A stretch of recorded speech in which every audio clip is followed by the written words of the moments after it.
Assalamualaikum warahmatullahi wabarakatuh. Perkenalkan, nama saya Juanda. Di sini saya akan membahas mengenai materi lafaz dari segi kandungan maknanya.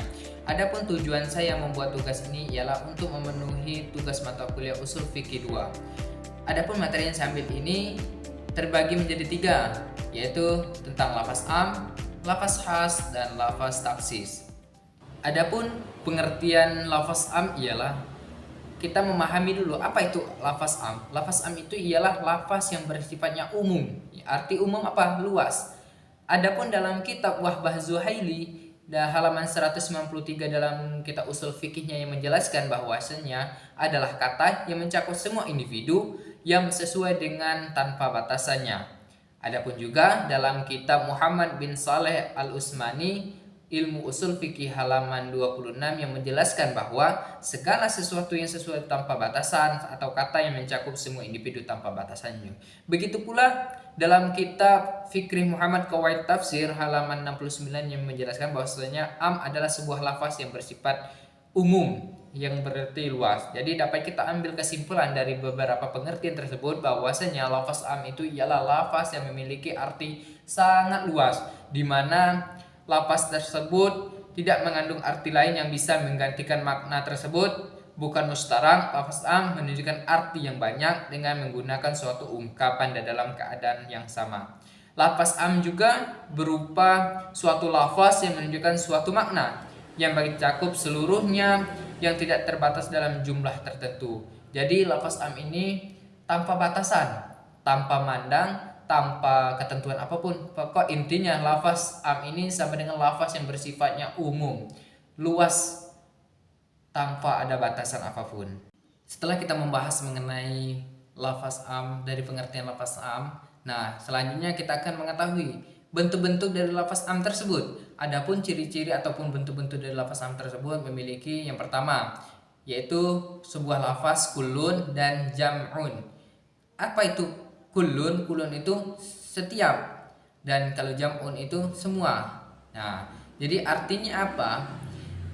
Ketika ada sebuah ayat di Al-Quran di awal dengan kulun, seperti dalam Quran surah Al-Imran ayat 185, yaitu kullu nafsin za'iqatul maut. Artinya bahwa itu termasuk lafaz am, karena kulun artinya setiap. Nah, kenapa setiap? Karena tidak tahu, kita hidup di dunia ini ada laki-laki dan ada perempuan. Nah, itu kenapa? Karena dia tanpa batasan, belum spesifik, itu dinamakan lafaz am. Adapun jam'un itu terdapat dalam Quran surah Al-Baqarah yang berbunyi huwallazi khalaqalakum ma fil ardi jami'a.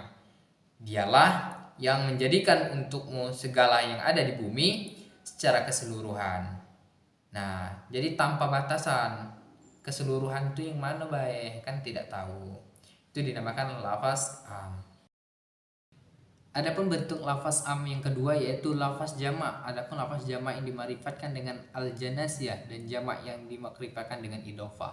Artinya apa? Terdapat dalam Quran surah Al-Baqarah ayat 228 yang berbunyi wal mutallaqatu yatarabbasna bi anfusihim salasata quru. Jadi wanita-wanita yang ditelak hendaklah menahan diri, menunggu sampai 3 kali quru. Adapun bentuk lafaz yang ketiga yaitu isim isyarah. Jadi setiap kata yang ditemukan dalam Al-Quran yaitu seperti man dengan ma. Nah, contohnya terdapat dalam Quran surah An-Nisa ayat 92, wa ma kana lil mu'minina ay yaqtula mu'minan. Bentuk lafaz amnya mana? Di ma, karena dia berbentuk isim isyarah. Karena ada sudah wama itu kan ma. Jadi itu dinamakan isim isyarah, namanya lafaz am. Adapun bentuk lafaz am yang keempat itu ialah isim mausul. Isim mausul ini terdiri dari 2 bentuk huruf, yaitu al-lazi dan alati. Apabila kita bertemu ayat ini di awal kalimat, itu dinamakan lafaz am karena dia menunjukkan al-lazi dan alati. Itu kriteria dalam isim mausul untuk menunjukkan suatu lafaz yang umum. Adapun yang kelima itu isim nakiro, ialah isim yang menunjukkan pengertian hal-hal dari nafi, hal-hal yang kenegatifan. Adapun yang terakhir ialah kata benda. Masih seputar mengenai lafaz am.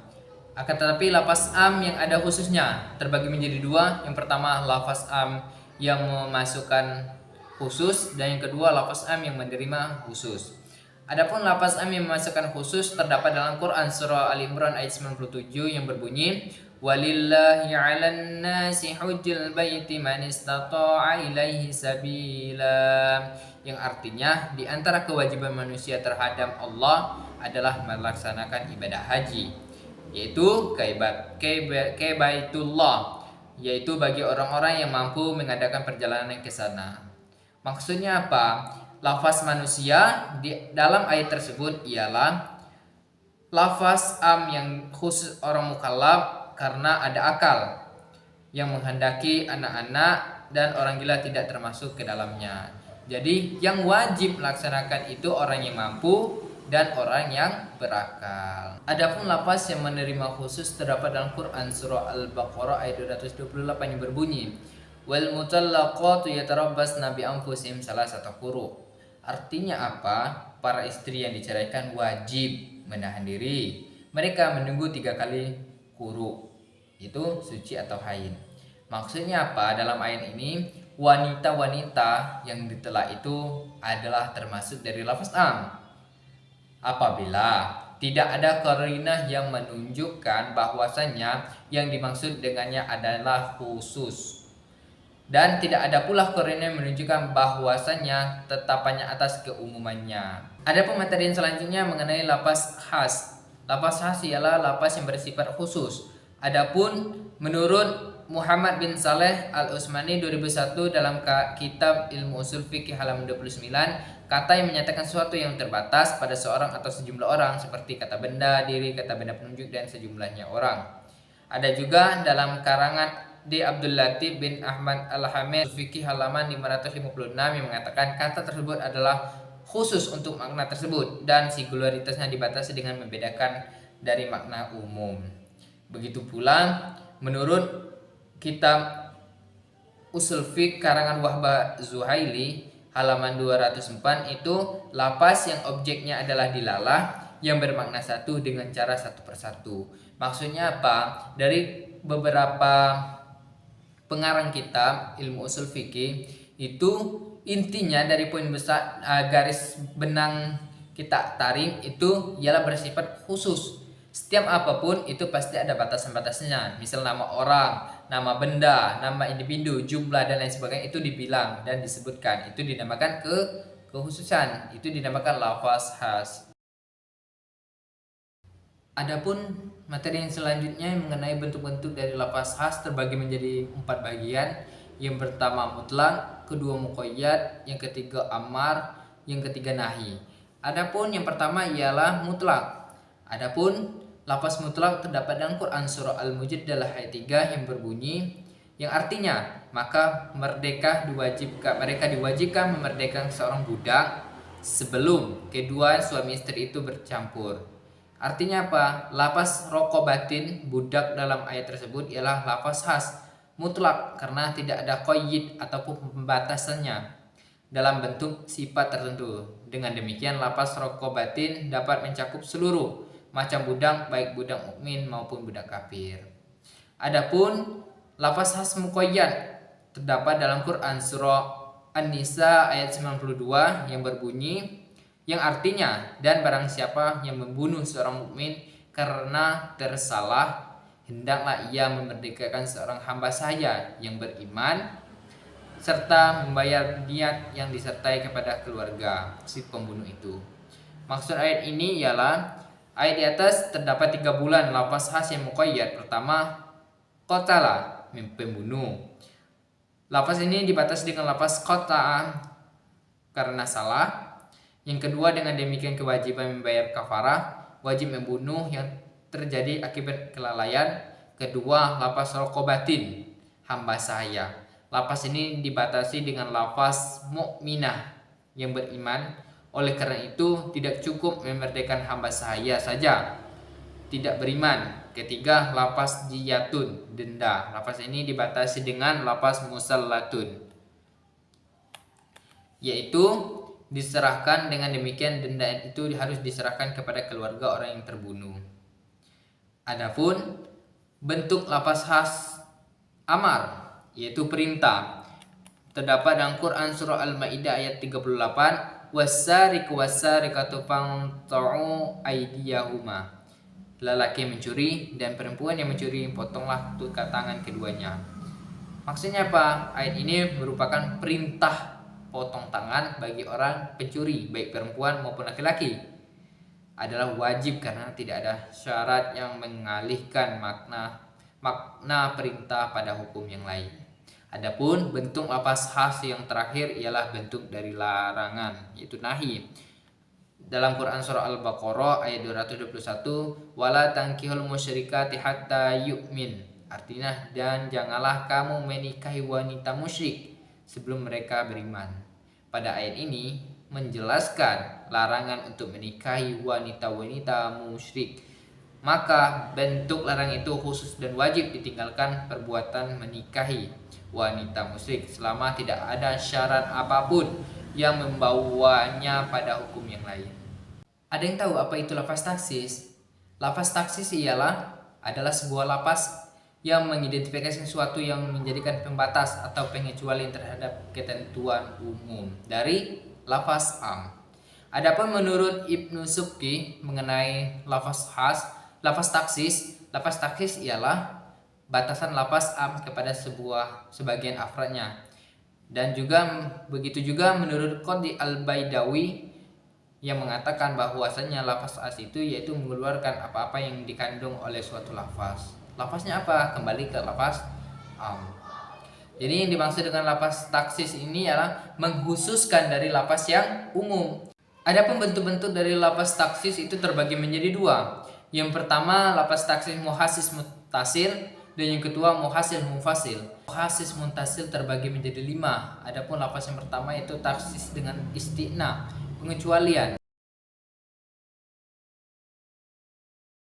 Lafaz taksis yang kedua yaitu muhassis muttasil, terbagi menjadi 4 bagian. Yang pertama taksis Al-Quran, terdapat dalam Quran surah Al-Baqarah ayat 228 yang berbunyi wal mutallaqatu yatarabbasna bi anfusihim salasata quru. Artinya para istri yang diceraikan wajib menahan diri mereka menunggu 3 kali quru, suci atau haid. Nah, ayat ini adalah am. Nah, mencakup setiap istri yang diceraikan baik dalam keadaan hamil maupun tidak, sudah digauli maupun belum.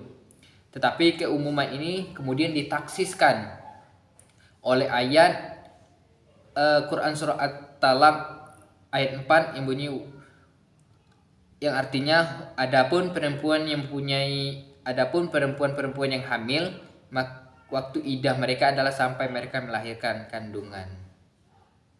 Nah, ini menjadi pentaksisannya dari ditelak sampai dia hamil, itu ditaksiskan. Dari Al-Baqarah 228 kemudian ini masalah telak sampai 3 kali quru, yaitu suci atau haid. Nah, kemudian ditaksiskan dalam Quran surah At-Talaq ayat 4 itu apabila perempuan yang hamil waktu iddah mereka adalah sampai mereka melahirkan. Jadi ada batas waktunya.